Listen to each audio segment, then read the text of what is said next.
एक लड़का और लड़की के बीच में जब दोस्ती हो जाता है, दोनों पहली बार एक दूसरे से मुलाकात करते हैं। लेकिन मुलाकात करने के लिए दोनों जंगल में जाने का डिसाइड करते हैं। जैसे ही दोनों जा कर के जंगल में मुलाकात करते हैं, लड़की के साथ कुछ ऐसा होता है कि लड़का को लगता है कि शायद लड़की की मौत हो चुकी है। लड़का उस लड़की को वहीं पे छोड़कर वापस अपने घर चला आता है।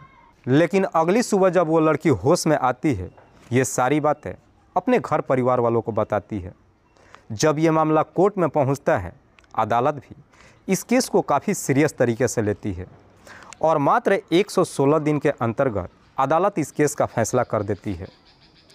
4 जुलाई 2023 को अदालत अपनी फैसला सुनाते हुए कहती है कि इसके जो भी अपराधी हैं उन्हें उम्र कैद की सज़ा ही नहीं दी जाती है, बल्कि 1 लाख रुपये का जुर्माना भी लगाया जाता है।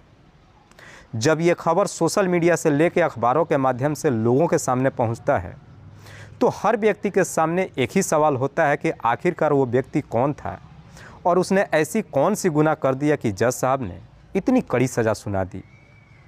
वाकई में दोस्तों, आज की जो कहानी है ये आपको भी हैरान कर देने वाली है। नमस्कार, आदाब, मैं हसमुद्दीन और आप देख रहे हैं माही न्यूज़ सिवान। आज की जो सच्ची घटना मैं आपको सुनाने वाला हूँ, दरअसल ये घटना है उत्तर प्रदेश की।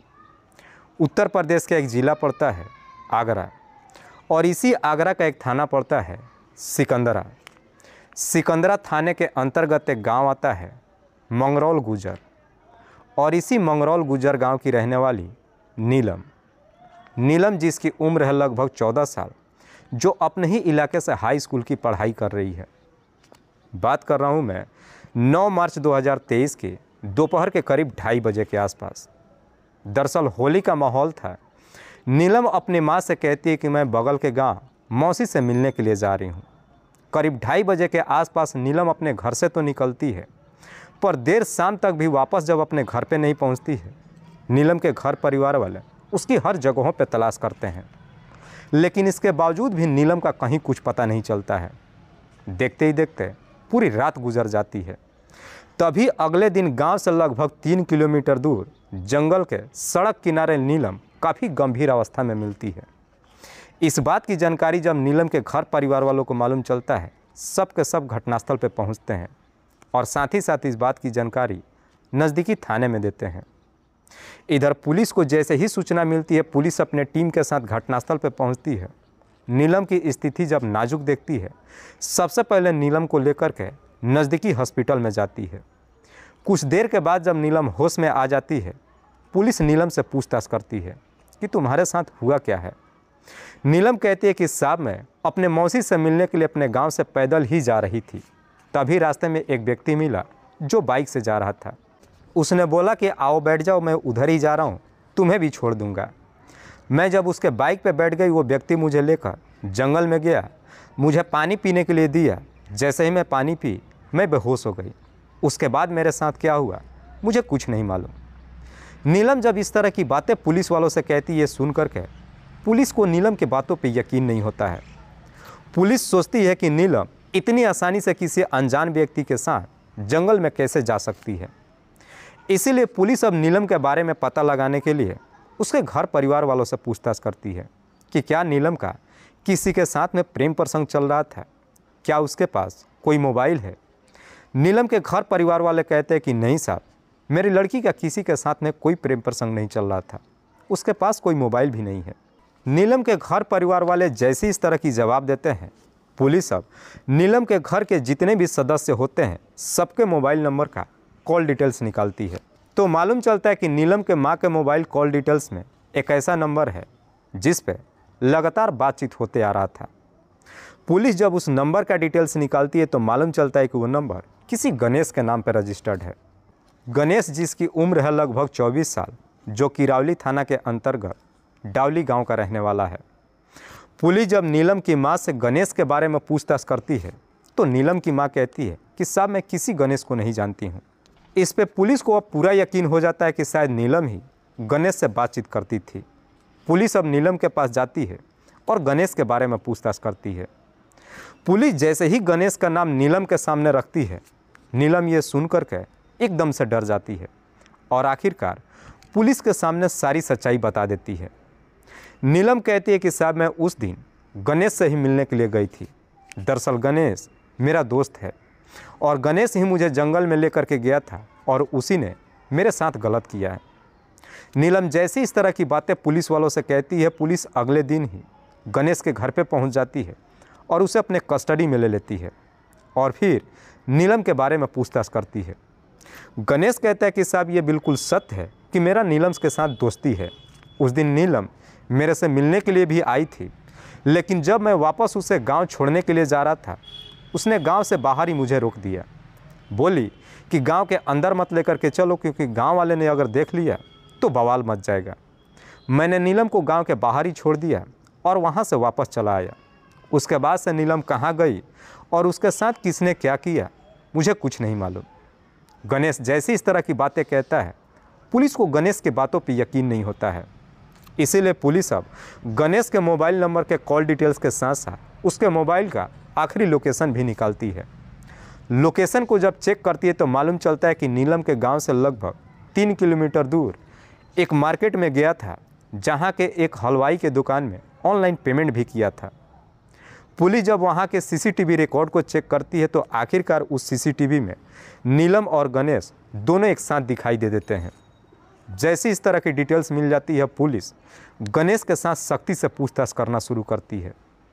पुलिस जैसे ही अपना शक्ति दिखाना शुरू करती है, आखिरकार गणेश अपनी सच्चाई कबूल कर लेता है।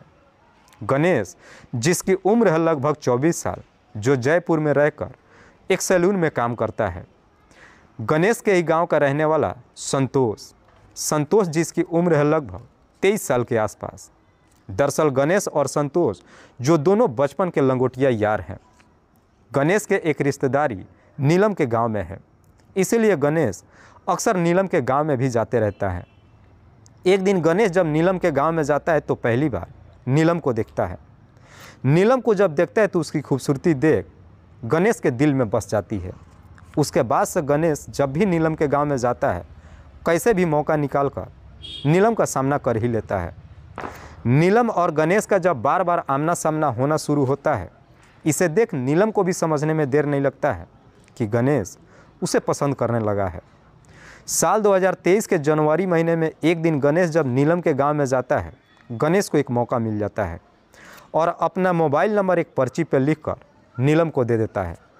चूँकि नीलम के पास कोई मोबाइल नहीं था, नीलम जब घर पे पहुंचती है, अपने माँ के मोबाइल से गणेश के नंबर पे फ़ोन करती है। जब दोनों के बीच में बातचीत शुरू होता है, बातचीत करते करते आखिरकार नीलम और गणेश के बीच में दोस्ती हो जाती है। उसके बाद से अक्सर दोनों फ़ोन के ज़रिए बातचीत करना शुरू कर देते हैं। लगभग 2 महीने का समय गुजरता है, लेकिन इस बीच नीलम और गणेश की कभी मुलाकात नहीं हो पाती है। मार्च महीने में जब होली का समय पड़ता है, 7 मार्च 2023 को गणेश जयपुर से चलकर अपने गांव में आता है होली मनाने के लिए। 9 मार्च के नीलम के मोबाइल नंबर पर फ़ोन करता है और उसे मिलने के लिए बुलाता है। नीलम भी गणेश से मिलने के लिए तैयार हो जाती है। करीब 2:30 बजे के आसपास नीलम जब अपने घर से निकलती है तो अपनी माँ से झूठ बोल देती है कि मैं मौसी के पास जा रही हूँ।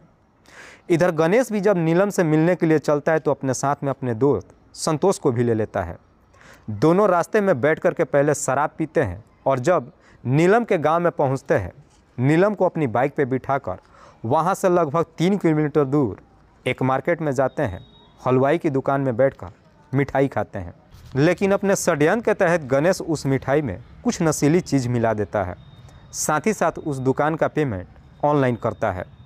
उसके बाद से तीनों जब बाइक पर बैठ करके वहाँ से रवाना होते हैं, गणेश और संतोष नीलम को लेकर के जंगल में जाते हैं और उसी जंगल में नीलम के साथ दोनों बारी बारी से दुष्कर्म करते हैं। नीलम जो दोनों से हाथ जोड़ करके अपनी ज़िंदगी की रहम की भीख मांगती है, लेकिन इन दोनों के ऊपर इस कदर से हैवानियत सवार हो जाती है कि नीलम की एक भी आवाज़ इन दोनों के कानों तक पहुंचती ही नहीं है। जैसे ही दोनों की हवस पूरी हो जाती है, अब संतोष और गणेश को ये डर सताने लगता है कि नीलम जब घर पे जाएगी, ये सारी बातें अपने घर परिवार वालों से बता देगी, जिसकी वजह से हम बुरी तरीके से फंस जाएंगे। इसीलिए गणेश और संतोष अब अपने आप को बचाने के लिए नीलम को ही इस दुनिया से हटाने का फैसला कर लेते हैं। नीलम का सर पकड़ करके एक पेड़ में ले जा करके कई बार टकराते हैं, साथ ही साथ एक ईंट उठा करके उसके चेहरे को बुरी तरीके से कुचल देते हैं। नीलम का दुपट्टा लेकर उसके गले में लपेटकर जोर जोर से खींचने लगते हैं, जिसकी वजह से नीलम बेहोश हो जाती है। पर इन दोनों को लगता है कि शायद नीलम इस दुनिया को छोड़ के जा चुकी है। नीलम को और जंगल के अंदर खींच करके ले जाते हैं और कांटों भरी झाड़ियों में उसे फेंक देते हैं और वहाँ से दोनों वापस अपने घर चले आते हैं। आधी रात जब गुजरती है, नीलम होश में आती है। जब होश में आती है, अपने दर्द को बर्दाश्त नहीं कर पाती है। चारों तरफ जब अंधेरा देखती है, देख करके एकदम से डर जाती है। नीलम तुरंत अपनी आंख बंद कर लेती है और सुबह होने का इंतज़ार करती है। जैसे ही सुबह में सूरज की रोशनी नीलम के चेहरे पे पड़ता है, नीलम जब अपनी आंख खोलती है, अपने आप को कैसे भी घसीटते हुए वहाँ से सड़क किनारे पहुँच जाती है। कुछ लोग जब वहाँ से गुजरते हैं, नीलम को जब इस हालत में देखते हैं, इस बात की जानकारी नीलम के घर परिवार वालों को देते हैं। वाकई में गणेश जब ये पूरी कहानी पुलिस वालों को बताता है, पुलिस गणेश के ही तहरीर पे उसके दोस्त संतोष को भी अपने कस्टडी में लेकर आती है। जब ये मामला कोर्ट में पहुंचता है, पॉक्सो एक्ट के तहत मुकदमा दर्ज होता है। अदालत भी इस केस को काफ़ी सीरियस तरीके से लेती है, कई सारे डेट पड़ता है, लेकिन मात्र 116 दिन के अंतर्गत 4 जुलाई 2023 को अदालत अपनी फैसला सुनाते हुए कहती है कि इन दोनों ने ऐसी गुनाह किया है जो शायद कतई माफ़ी के लायक नहीं है। अदालत इन दोनों को उम्र कैद की सज़ा ही नहीं देती है, बल्कि 1 लाख रुपये का जुर्माना भी लगाती है। दोस्तों, इस पूरी घटना के बारे में आप क्या सोचते हैं? आप अपनी राय हमें कमेंट बॉक्स में ज़रूर दीजिएगा। तब तक के लिए जय हिंद, जय भारत।